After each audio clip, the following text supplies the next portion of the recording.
This is the X-Zone Broadcast Network, broadcasting worldwide on broadcast affiliates and satellite program providers, including CNN Broadcast Network, Sirius Satellite Network, Star Media, Good News Radio Network, Angel Broadcast Network, Wiki Broadcast Network, and WPBN TV. For more information on the X-Zone Broadcast Network, visit us at www.xzbn.net.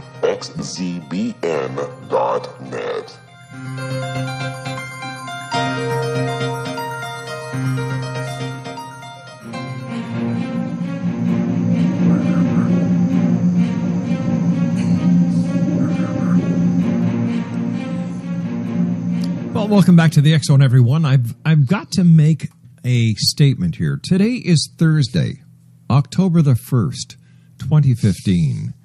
Now, does that date mean anything to anybody out there?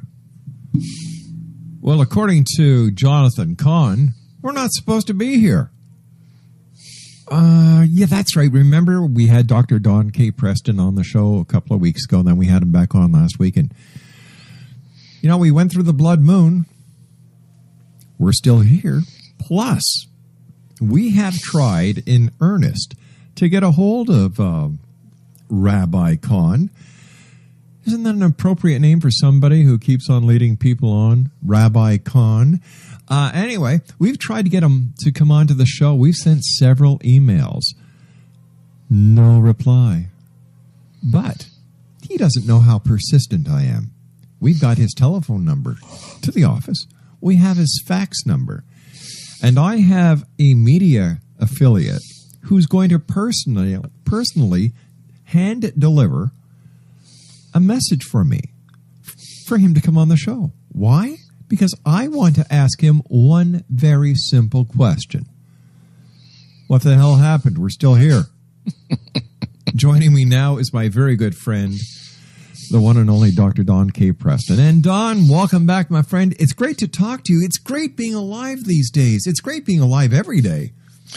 Well, absolutely. And it's particularly great to be, quote, left behind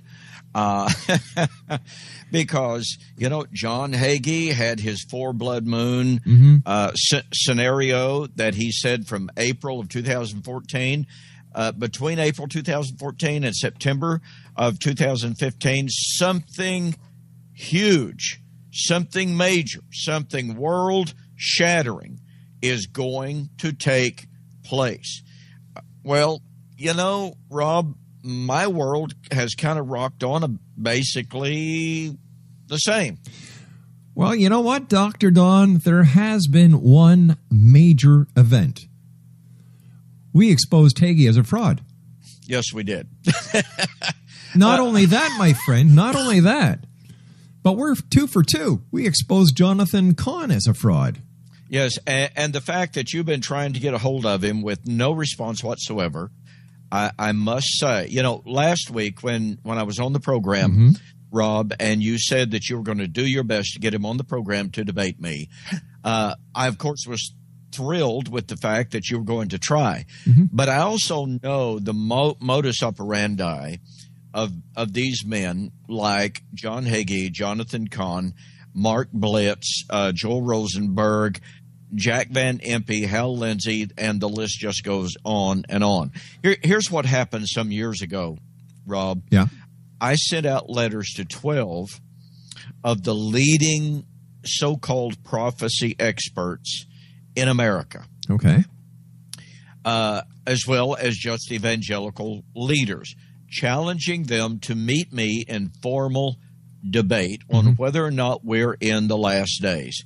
Now, look, this has been 10 years ago, and in the great majority of the cases, they did not even give me the courtesy of a return letter. Now, I did get a letter from Jack Van Impe. I should say I got a letter from his fundraising staff. The letter that I got from them was a form letter that said, Brother Van Impe is well aware, personally aware of your personal needs. He will have you in his prayers. Please send money. You know, John MacArthur. We received a letter from John MacArthur's personal representative saying John MacArthur appreciated the invitation to debate, but he was not interested in discussing the issues with someone like me. He'll keep teaching the truth. I can keep doing what it is that I do. And the letter literally exuded arrogance. But he didn't ask you for a donation. At least he did not ask for a donation. But we never received a response of any kind from John Hagee. Right. We never received a response of any kind from Hal Lindsey. We never received a response of any kind from Grant Jeffrey, who is from Canada. Mm-hmm. And the great majority of them never even dignified our letters and our challenges with responses. If they responded, most of the time it was, we thank you for your letter. Please send us some money. And that's a little less than, you know, I mean, that's just simply not the way to do things.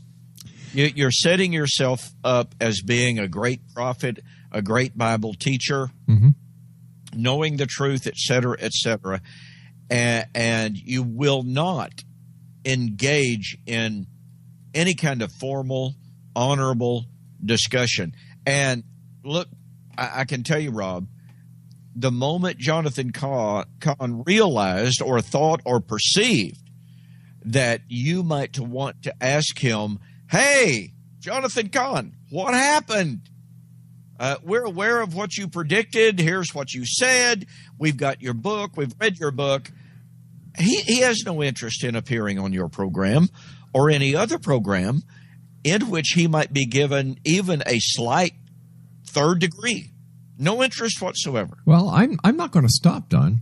You know me. You know me, and I don't take no for an answer when it comes to putting somebody's feet to the fire who deserves to have their skin burned a little bit. And I believe that this man does, as well as these other false prophets. However, I know that they deserve that. There's no question whatsoever. I tell you what's disturbing to me, Rob. What's that, my friend? On my YouTube and Facebook, as you know, I produced about 10 videos on YouTube exposing Jonathan Cahn as a false teacher. Yeah. And I was stunned. I was literally stunned at the number of people, number one, that told me you should not be questioning him. He is a prophet of God. Well, those, as I shared with you when I was on last week, those type of messages have ceased. But another type of message that was posted on my board over and over was, you have no right to even question what he's saying. And I was stunned. It was like, and they were going, leave him alone. If he's false, he's false. If he's true, if it comes true, then he's vindicated. If it doesn't happen, everyone knows. And I'm going, have any of you people ever actually read the Bible that puts a responsibility on us as believers to prove all things and to hold fast that which is good, to test the prophets, whether they're truly of God or not? Yeah. It's like people don't even know. I can't tell you, however, the number of people who posted to me and said, you are completely unjustified to even question Jonathan Cahn or John Hagee. Oh, and by the way, let me see. In your world, it's 10:06, right? Yes, it is. In my world, it's 9:06. Okay. Well, I had a fellow post day before yesterday, and this was funny. He said, I'll guarantee you, Don Preston, you are in for a rude awakening come October the 1st, because it's about to hit the fan, and you are going to be exposed as the false teacher that you are. And I thought, well, hey, we're like 2 days away, so this is going to be one of those really easy tests. Well, here we are, October the 1st. And I responded to that fella, and I just pointed out, okay, you're saying it's going to happen October the 1st. Guess what? I say it won't. will you come back on October the 2nd and admit you're wrong? Now, I'm not a betting man, Rob, but I suspect I won't have a message from that gentleman on my YouTube board tomorrow. I suspect that he, just like the literally hundreds upon hundreds of people who attacked me for daring to question Jonathan Cahn, I suspect this gentleman is going to simply disappear. Well, let's take a look at what's happened in the world today so far, just in case he decides to use one of the events. We had the horrific shooting in Oregon of 13 people, 10 injured. We have the hurricane that is a force 3 that is working its way through the Caribbean up towards the United States.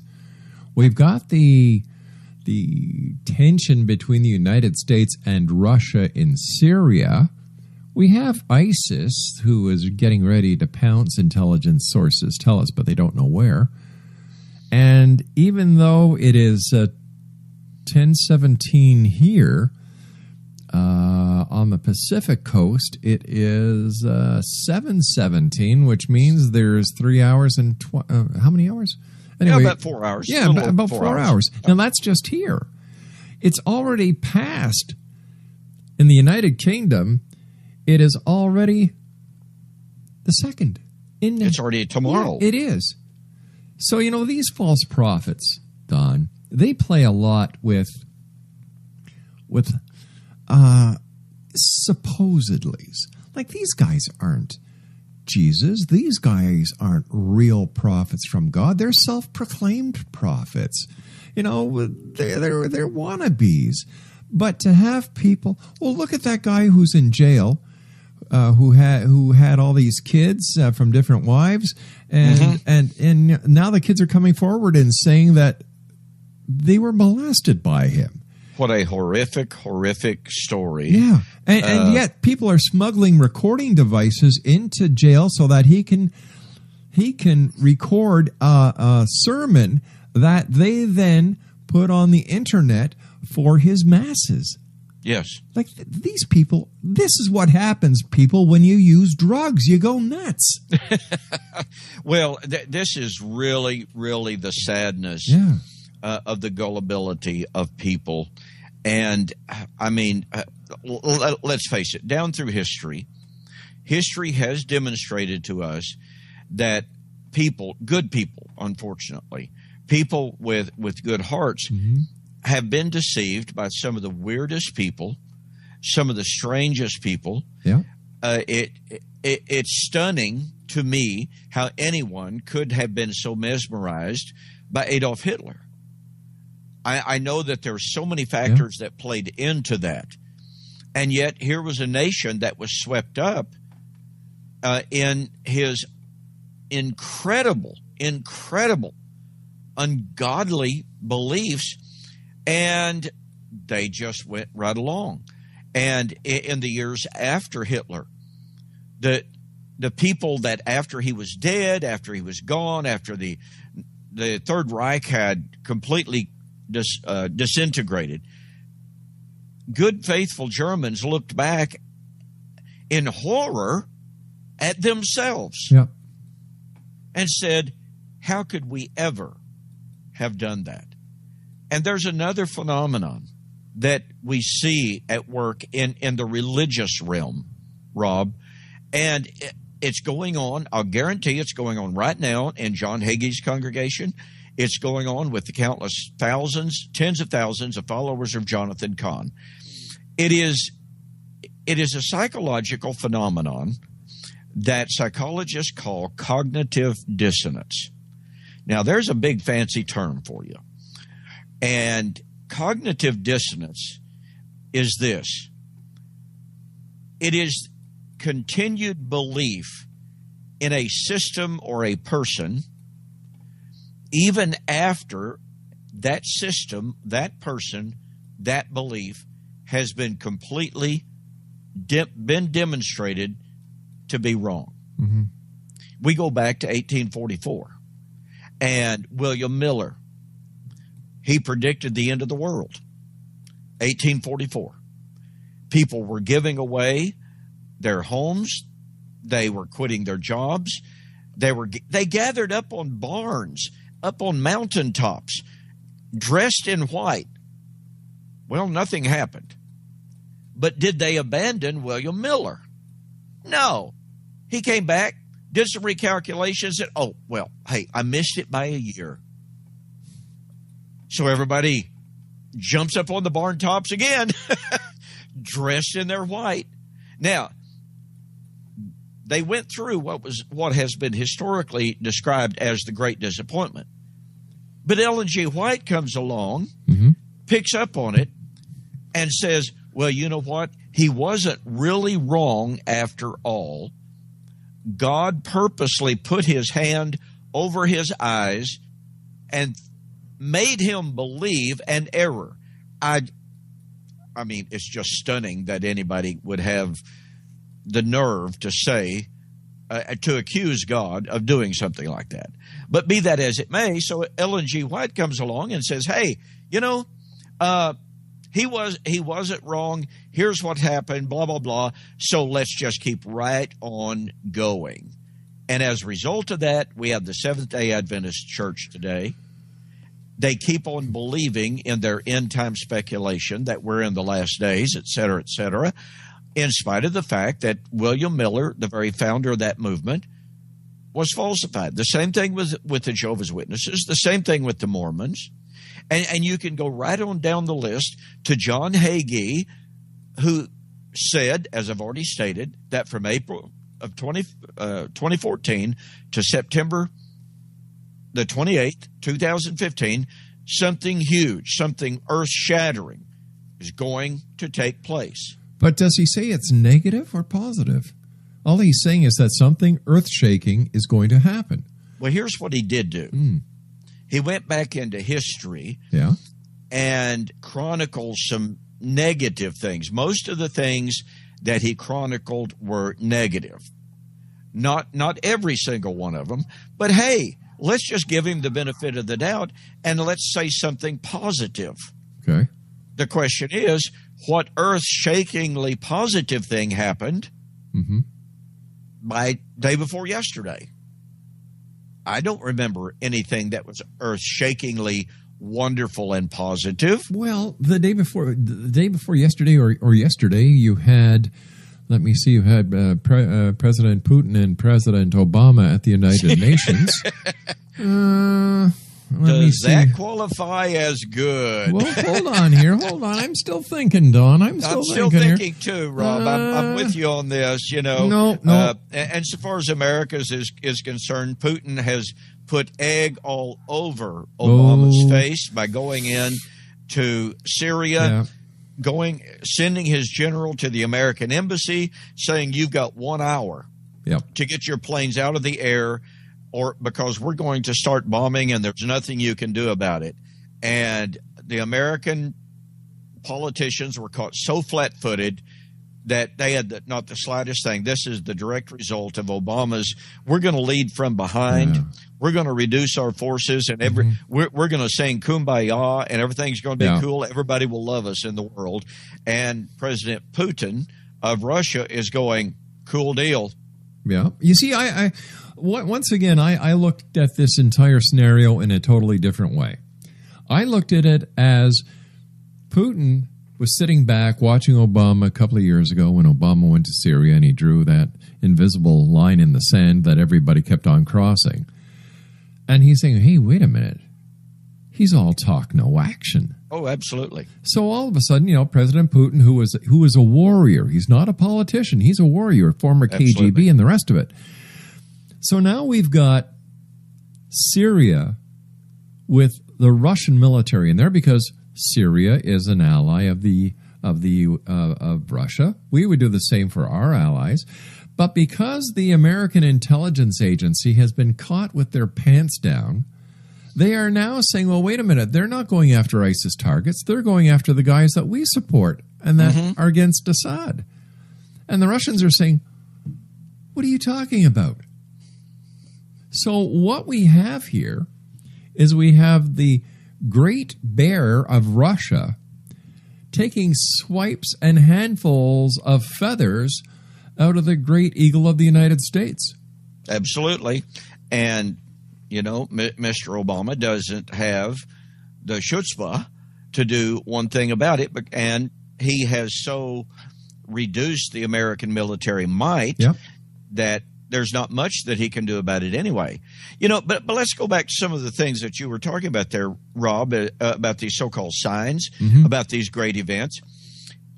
What really fascinates me about the things that John Hagee said had taken place in the past and that might take place, and that even some people, I've had some people point to the earthquake in Chile that happened, week and a half, 2 weeks ago? About that, yeah. Something like that. I mean, it was an enormous earthquake insofar as the Richter scale is concerned. I think it was 8.3. Well, let's face it, that's a massive earthquake. It is. Well, the thing about it is, here is what 99.9% of theologians overlook when they talk about the signs. Oh. Biblically speaking, the signs had to be related to Israel. Israel is the focus of biblical eschatology. Look, Rob, I've got to tell you, I was raised in a culture, if you please, in a fellowship that had no clue of this biblical fact. I believed at one time that God was through with Israel at the cross. The old covenant was ended at the cross. God started all over on the day of Pentecost with a whole brand new set of promises for the church. I replaced in what was known as replacement theology. If you would have asked me, is the doctrine of the end times related to Israel and the fulfillment of her promises, I would have just said, absolutely not. You're crazy to even suggest it. Well, here's the fascinating thing about John Hagee. He talks about Israel being the key, Israel being God's chosen. But then when he talks about signs, he completely ignores the fact that the signs that the Bible talks about had to be related, had to be in the realm or the sphere of Israel. So let's talk about this thing in Chile. What in the world does an earthquake in Chile, and I don't care how big the earthquake is, okay? In the first place, what was the final death toll? I think only 7 or 8 people. Now, that's a tragedy, sure to be is, sure, but I mean, compared with other earthquakes, compared with the Andean earthquake of last year, in which hundreds of thousands of people died, it's insignificant. They predicted a tsunami would result from that 8.3 earthquake. It didn't even reach Hawaii. So it really, really, really fizzled out. But again, the question is, what does the Chilean earthquake have to do with Israel? Nothing whatsoever. So my point being, some people, when they wanted to try to vindicate John Hagee, I had people contacting me, look at the earthquake. And I immediately pointed out how insignificant it was insofar as the number of people who died, insofar as the socioeconomic impact that it had, and how it fizzled out before it even got to Hawaii. Okay. Is it possible, Don, that because this relates to Israel, where all these events would happen, could it be possible that this was an interpretation as Israel being the entire world at that time, and that the events of the end days could actually apply to any place on earth? Well, it's a great question, to be honest about it. The answer to that is no, that Israel was in fact the locus, the center of the end time events. For instance, when people talk about the Great Tribulation, the abomination of desolation, Jesus was sitting there on the Mount of Olives directly across from Jerusalem temple. Right.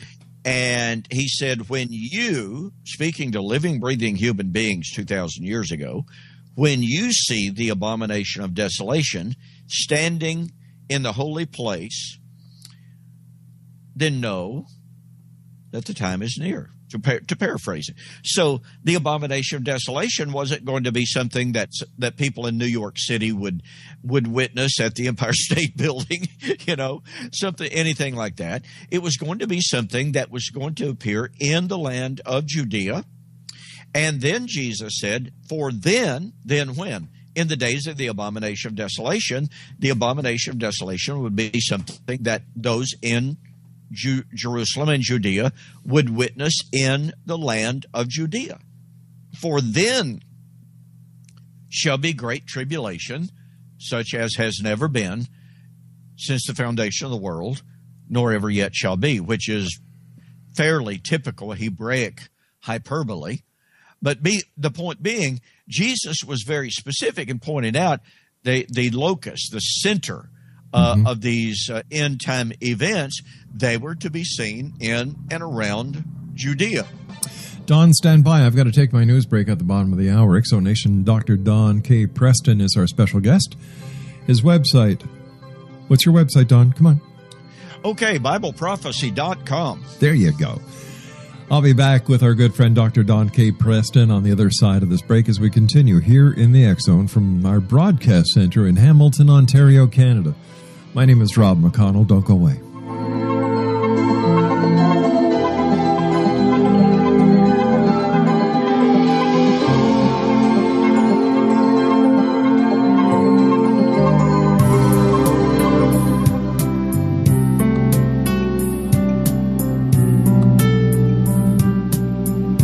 What if Jesus came back now and insisted that we listen to him? How would the world be different if Christians really followed the Gospels? For 2,000 years, we've been practicing a religion. Now it's finally time to get it right. Read Liberating Jesus, new from Roberta Grimes. Meet the Jesus you never knew. Roberta uses afterlife evidence and biblical analysis to prove that Jesus is exactly right. Learning the lessons that he came to teach is the reason we are born at all. Roberta says he has come back now to insist that we actually listen to him so we can begin to use his teachings to unite and transform the world. Liberating Jesus on Amazon, October 1st, and then wherever books are sold. Jesus has the answers, and it's not too late. Roberta blogs and answers questions at robertagrimes.com.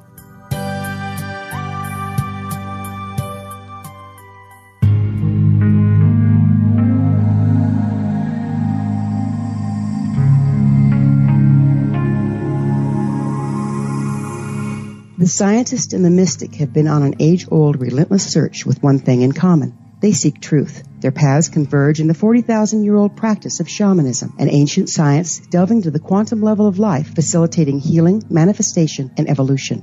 I'm Gwilda Wiyaka, the founder and director of Path Home Shamanic Arts School, a unique Colorado State-certified occupational school, training shamanic practitioners and teachers. We also provide classes for empowering personal lives through shamanism. Our certification classes are in week-long segments enabling international participation, and online classes and long-distance shamanic healing sessions are available. Come discover the science of magic in the limitless world of shamanism. www.findyourpathhome.com.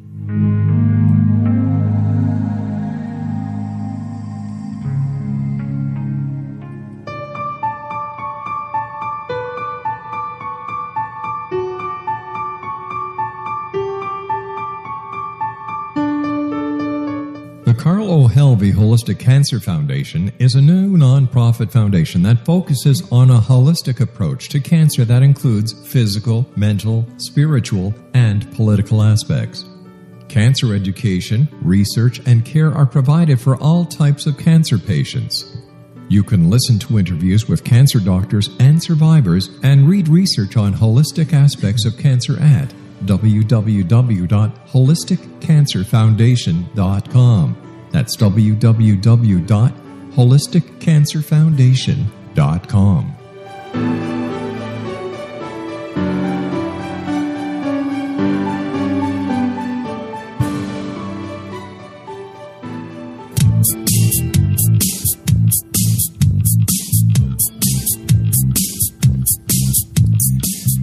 Welcome back, everyone. This is the X-Zone. I am Rob McConnell. My guest this hour is our good friend, Dr. Don K. Preston. His Website is BibleProphecy.com. Here's some interesting news for you, the members of the Exo Nation. We are producing, and we have... Let me just rephrase that. Have you ever had an interest in the magic of science? Well, there's a brand new show that rel-mar has produced for one of our very good friends, Gwilda Wiyaka. Now, we've done a couple of shows. They are up on her website at www.themagicofscience.net. That's a brand new program that we are so happy to have helped produce and are going to be airing on the X-Zone Broadcast Network and our affiliates. Once again, The Magic of Science with Gwilda Wiyaka, coming soon to a radio station near you. I know for a fact the X-Zone Broadcast Network is going to be playing it.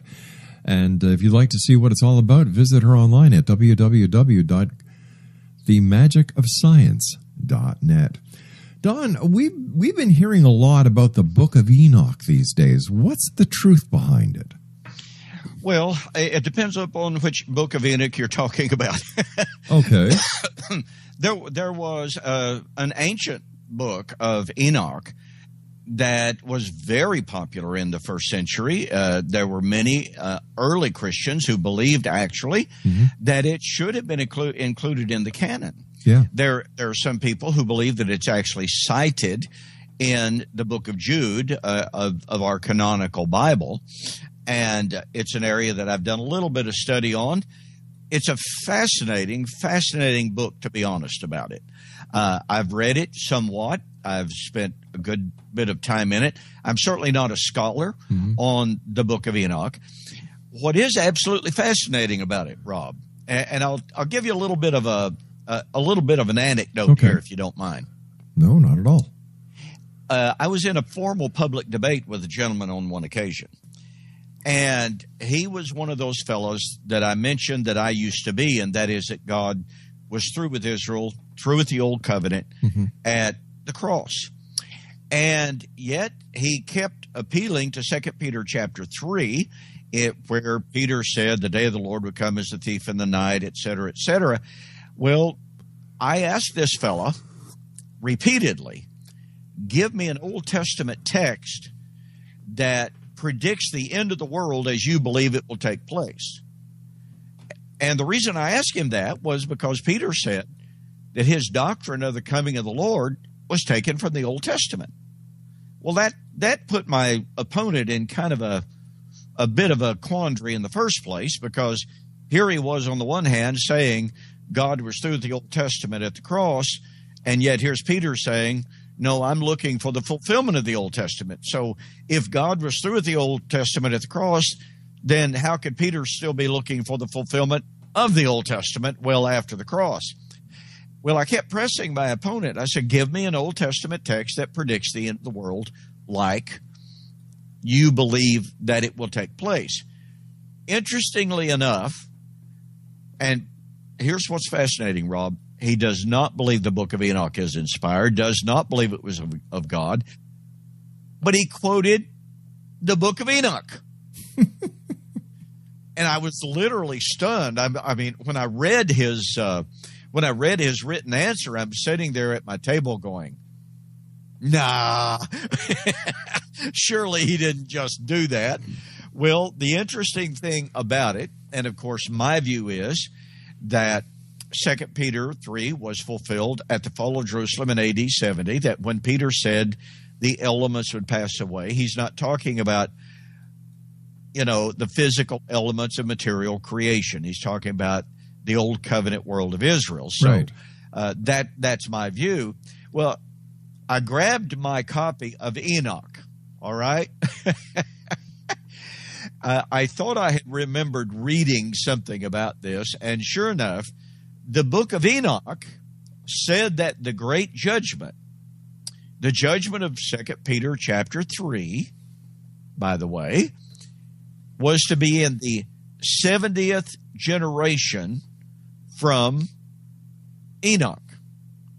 Well, that 70th generation just happened to be the first century generation, ending in AD 70. So I got up and I said, well, this is strange, folks. On the one hand, my opponent says God was through with the Old Testament at the cross, but he alludes to 2 Peter chapter 3, which says the day of the Lord would be in fulfillment of the Old Testament. So I said, that's his first contradiction. That's his first problem. But when I asked him for an Old Testament text that predicts the end of the world, he gives me the book of Enoch, which he doesn't even believe is an Old Testament text in the first place. And on the third point, the book of Enoch actually predicted the great day of judgment in AD 70. So he was defeated on three separate levels. Well, all of that said, the book of Enoch is a fascinating book. It is included in some apocrypha, in some versions of the Bible, the Catholic Bible, for instance, that includes the apocrypha. And so, again, it's a fascinating book, but it was left out of the canon for a good reason. How come there's different types of Bibles if there's only one God? The compilation of the canon is a very involved, very in-depth, very complex historical question. It is. I'm not a true scholar in that area, although obviously I've studied it some. There is but one God, and according to my understanding of the Bible, I think the Bible is very, very clear in stating that all of the inspired books of the Bible were written prior to AD 70. That's when the prophetic office ceased. But here's what happened, Rob. This is very fascinating, and it's easily documented. It plays into the question of the canon and the compilation of the Bible as we know it, even though not very many scholars give enough attention to this question. But you see, the Bible was written by Hebrews to Hebrews about Jewish things. Right. Okay. Early on in the history of the church, as early as the book of Romans, which was written probably 57 AD, an anti-Jewish sentiment began to arise in the Gentile church. Why? That's a really good question. It sprang. There were several sociological, there were several ideological perspectives. There were some historical perspectives that came into play, and that is the Hebrews approached the world, culture, literature, etc., from a totally different perspective than the Grecian world. Alexander the Great, in the 4th century BC, set out to Hellenize the world. Well, this led to, even after his death in what is known as the Ptolemy and the Seleucid period of time, this led to some major conflicts between the Greeks, i.e. the Ptolemies and the Seleucids, and the Hebrews, because the Ptolemies and the Seleucids wanted to impose the Grecian worldview onto the Hebrews and say, you can't observe the Sabbath, you can't observe circumcision, you cannot keep your ceremonial laws, you cannot do this, you cannot do that. And the Hebrews just buckled up and said, ha, stand back and watch us. Well, that sounds like what's going on today with Islam and Sharia law. Yes, absolutely. There is some parallel, although in somewhat of a defense of Judaism at that particular time, Judaism did not take the view, we're going to convert you to Judaism, and if you don't convert, we're going to kill you.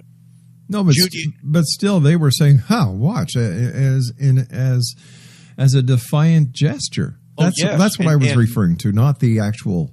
Yes, in that respect, they very much were defiant against the Greeks. Well, it all came to a head under a madman. Well, some consider him a madman, called Antiochus Epiphanes. Antiochus Epiphanes set out to destroy the Jewish religion and impose the Grecian worldview on the land of Israel. By the way, where the hell do they get these crazy names from? I've often asked, and I've often said, for instance, there's a kid in the Bible, Isaiah chapter 7, that God told Isaiah the prophet, okay, you're going to have a baby. Your wife's going to have a baby. You're going to name him, catch this, Rob, Meir Shalahashbaz. And you're going, really? You want to name a baby that? Like, what's wrong with Fred? What's wrong with Peter? What's wrong with John or Rob or Don? Yeah, right. I mean, Meir Shalahashbaz? Come on. You see, I figure that they sat back and they said, how can we screw up civilization in the future? What name? Yeah. Don, let me ask you a question because we're getting really short on time here. Yes, we are. Before you mentioned, how certain members of the German community looked back and saw, and realized what happened with the Holocaust. And, they had regrets. And I'm not going to get into the argument that there are still people who are so bloody stupid they don't think the Holocaust really happened. And, once again, another example of what happens to you when you take drugs. Yeah. But if God is our Father and passed down the 10 Commandments to Moses, and one of the commandments is thou shalt not kill, why did God not intercede when Hitler started annihilating so many of his children? Well, that's obviously a great philosophical as well as theological question, Rob. And I believe it has to do with the nature of the world that we live in. We have our choice here between two ideologies or philosophies, shall we say. We have the view that every single thing is predestined. Right. That's the Reformed view. I am not a Reformed guy in my theology. The other view is that God has created a world in which, as painful as it is to him at times, he grants his children, he grants his creation the absolute liberty to believe, to do, and to decide whatever we choose. I mean, it's just like in the garden, Rob. I mean, how easy is it for us today to look back and say, oh, come on, Adam and Eve, what did you blow that for? Talk about a good gig. Oh, okay, everything in the world, and you choose one stinking tree? Right, but you see, Adam and Eve did not have the 10 Commandments. Correct. Okay, so this has bothered me throughout time. You had, if you believe that we are all God's children, whether we are white, black, green, blue, purple, pink, Anglican, Protestant, Catholic, Jew, Muslim, Buddhist, Zenist, whatever, that we are all his children. Don, I'm a dad, you're a dad. Would you ever harm the hair on your child's head? No. Would you allow your child... Certainly Wait a sec. And sure. I did. Okay, now hold on here. The Bible is filled with stories where God has destroyed his own children time after time after time after time. Sodom, Gomorrah, the Egyptians chasing Moses through the sea. The plagues, the locusts, the flooding of the world, only saving Noah and his family and two of every creature, which, by the way, was totally impossible. So how can we revere a God who breaks his own law and yet suffers and is not held accountable for his actions? Instead, we still revere him. Are we seeing what you described with the people who, grouped under Hitler as part of a sociological disorder? Are we seeing the same thing with those who follow or believe in God? Well, unfortunately, people who believe in God very often act in ungodly ways. But you've asked a really, really great question about God. You see, that commandment, thou shalt not murder, means to kill without cause. And I don't think we can ever lose sight of the fact, as the Bible affirms over and over again, that God is not only a kind, loving, gracious God, but he is also a God that is so holy and so just and so righteous that he cannot allow that which is a total violation of his heart and of his mind and of his character to dwell in his presence. And that's what was happening many, many times in Scripture, you know, when you talk about God killing certain people. Yeah. Let me give you a prime example. In Genesis chapter 15, Yahweh promised Abraham that he was going to give Abraham the land of the Amorites. But he said, I'm not going to give it to you now because the sin of the Amorites is not yet full. Now, boy, the Amorites, according to history, were some of the most ungodly, cruel, vicious people that can possibly be imagined. They engaged in child sacrifice. Their sexual immorality was off the scale.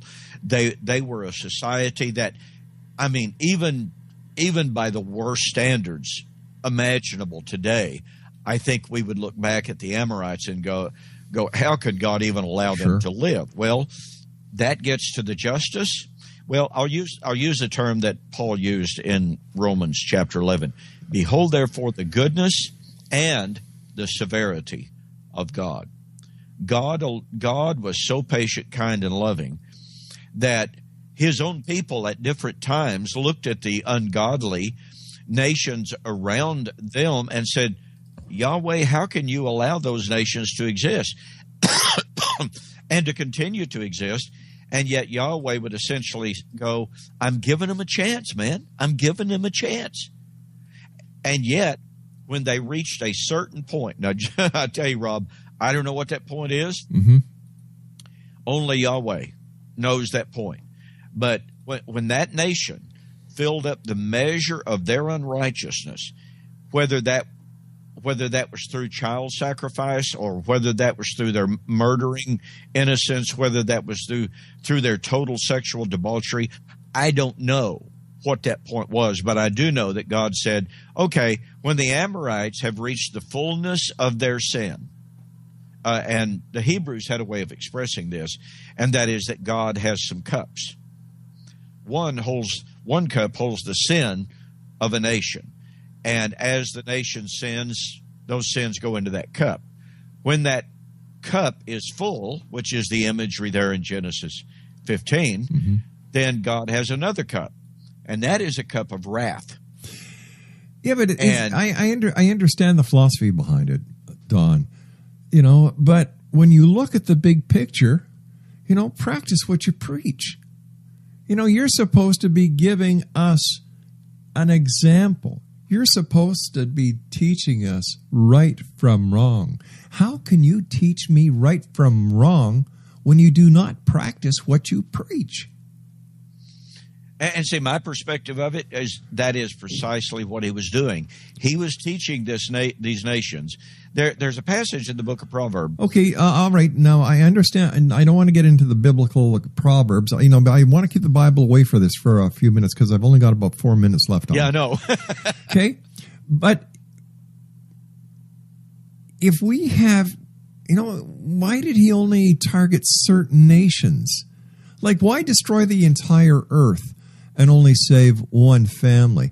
We know for a fact, Don, that based on the size of the ark, that the story is so flawed and filled with holes. There's more holes in the story when it comes to the word in the Bible compared to fact, that there's more holes in that story than in a piece of Swiss cheese.